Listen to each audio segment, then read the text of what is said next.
So you want to know more about the competency crisis. So you've seen the video, the original one that I did way back, I don't know, a couple months back, like talking about the original competency crisis, how there's all kinds of issues with what's going on in the world. We've all seen it. And I think everybody, all of us have kind of dealt with it in one form or another, or we've been, we've been part of it, right? We're at the point of like, fuck it. Like, who cares about, any of this shit? It's all bullshit anyway. I don't get any money. Everything sucks. I can't say I disagree with you on that.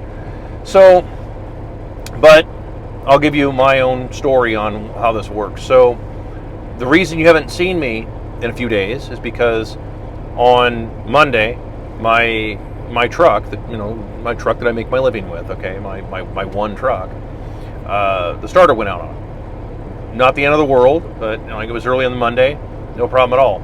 So I contact the truck stop that has the fix-it facility. Okay. I'm not going to say the name of it yet, only because I know it's not slander if it's true. I get that. But I want to give them an opportunity to make it right, because it's, as you'll see how this goes, where the story leads to with the problem, okay? So they come out, they diagnose, starter's bad. Yep, good deal. All right, we're on the same page. They say, we can order a part, or you can order the part and we'll put it in for you. I said, you know what? I don't have the tools with me. I have plenty of tools at home. I just don't have 12-point sockets with me. I only have 6-point sockets, so I got to have those guys do it. No problem. A couple $100 to install it, not the end of the world. The part's about, $600. Plus, I got to have it delivered. Okay, so delivery's about $100 because I'm in the middle of nowhere. So I order the part, the starter. The parts girl shows up, drops it off. The next day they say, okay, we can come out and install it for you. So they show up next day and go ahead and start tearing all the wiring out to replace the starter. Now, I know you're like, some of you are like, are you sure about this? Like, well, yeah, I'm the same way. I usually pull the starter and then I pull the wires off kind of, to make sure that I know for a fact I'm putting positive on positive, negative on negative. But you know what? Hey, they're the pros, not a big thing. They tell me they can handle this. Not a big issue. They tear into it. Nothing works. My batteries, they fry my batteries because they cross wires and they run 24 volts to what's left of my system in the truck, doing damage. Completely fried all 4 of my batteries. Then came back the next day, kept working on it. Finally, Wednesday evening, they gave up on it. So this is after, this is 3 days now that these guys have been working on this. I'm not picking on the kid. The kid was a nice kid and all, but he was in way over his head. He had no idea what he was doing. And the companies, of course, they don't want to pay guys who know what the fuck they're actually doing to do this kind of stuff, because those guys are really expensive. We've been over this, right? Well, as you can imagine, they said, they threw their hands up and said, we can't help you. So $1,100 tow bill later, actually $1,150 tow bill later to go down 70 miles to the dealership. The dealership tears into it on Friday because, they can't get to it right away. So it's, late Friday, they finally tear into it and they look at it and say, yeah, this is installed improperly. They've got negative going to positive. They've got positive going to negative. No wonder it fried your truck, because it also fried all the lights in my truck. So it fried all the lights in my truck. Did not fry my ECM, thankfully. They did not do that.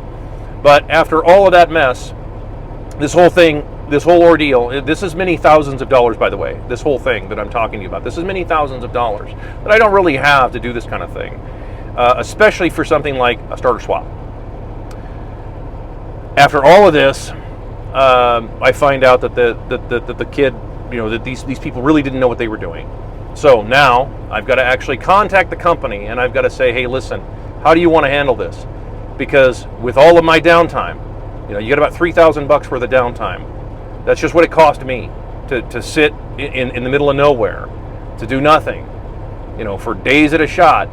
And then pay for a tow bill that I shouldn't have had to pay for, and then pay for all the parts, because they also had other parts going in there, and then pay for labor, all this other stuff that's going on. And I'm a reasonable man, trust me. I'm not trying to get my long arm into their short pocket, but you've got many thousands of dollars that you guys owe me for all of this damage you did to say, and again, I'm not even including the actual repair at the dealership. I'll actually pay for that because I would have paid for the repair either way. So I'm okay with that. That doesn't bother me. But therein lies the problem.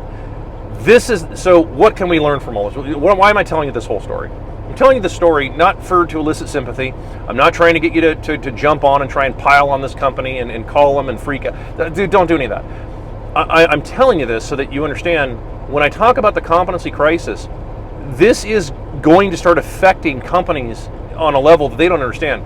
Because, see, I'm going to call them and I'm going to say, how do you want to make this right?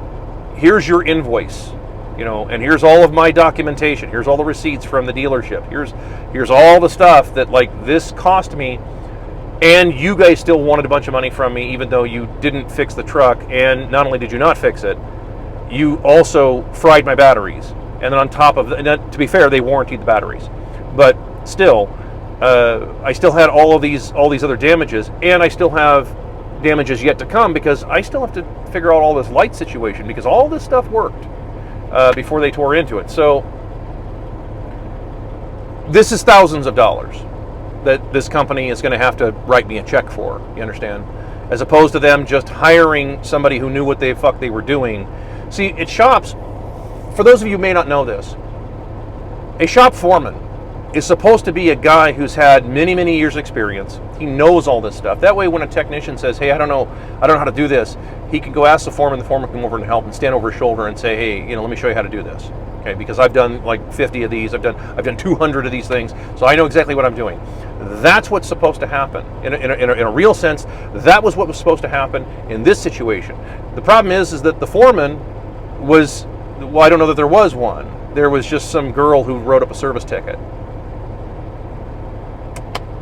Yeah, so this is a problem. When you have folks who don't know what they're doing and then they do this kind of stuff, they do damage to the customer's vehicles. Now the customer actually has to call, has to say, okay, you need to pay me the damages you've done. Now, of course, many companies are not going to want to pay up. Of course they're not going to want to, right? They're going to figure, I do my own legal work. I'll just drag your ass into court and I'll do it myself. I don't even need to hire a lawyer for this. No lawyers needed. I can do it myself. But this is the kind of thing I'm talking about. Like, this is going to get worse and worse and worse. So what you would learn, the takeaway from this would be, anytime you run into incompetency like this, where it does damage to your stuff, right?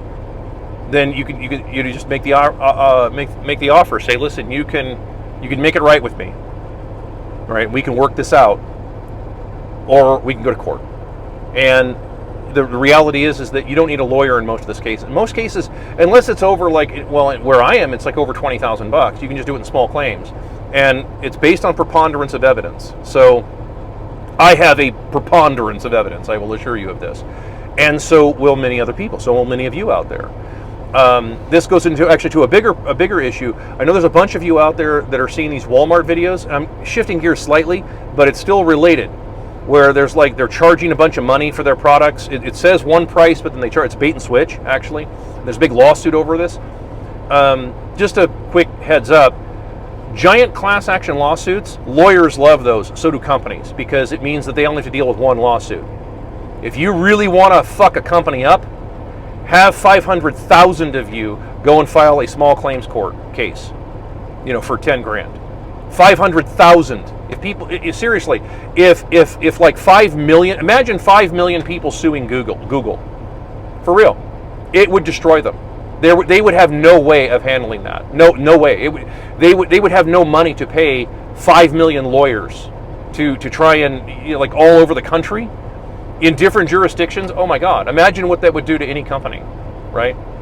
Well, it would do to them what this kind of shit does to my small company. When I show up someplace and I say, hey, can you fix something for me? No problem at all. And then thousands of dollars of damage, and 6 days later, you see the problem? So the competency crisis continues, and it's going to get worse until this shit gets addressed.